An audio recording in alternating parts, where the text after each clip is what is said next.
করার আগে তিনি আমাদেরকে শিখিয়েছেন যে ঘুমোতে যাওয়ার আগে ঘরের দরজা বন্ধ করতে হবে। কি করতে হবে? দরজা বন্ধ করতে হবে। এরপর তিনি শিখিয়েছেন যে বিছানায় যাবা, বিছানা ঝাড়তে হবে। বিছানা ঝাড়া সুন্নাহ, বুঝতে পেরেছেন? পোকা থাকতে পারে, মাকড় থাকতে পারে, অনেক কিছু থাকতে পারে, বিছানা ঝাড়া সুন্নাহ। এরপর রাসূল সাল্লাল্লাহু আলাইহি ওয়াসাল্লাম বলেছেন বাতি বন্ধ করা সুন্নাহ। এখন তো বাতি নেই, এখন লাইটের সুইচ আপনি অফ করবেন। তাহলে আগে আপনি দরজা জানালা বন্ধ করলেন, বিছানা ঝাড়লেন, এরপর বাতি বন্ধ করবেন, এরপরে তাওয়াক্কুলে যাবেন।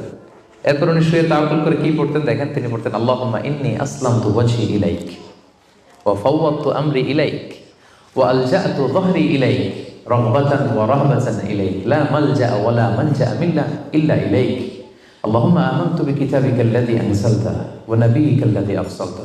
কত সুন্দর দোয়া যে হে আল্লাহ, আমি আমার চেহারাটা এখন আপনার দিকে ফেরালাম।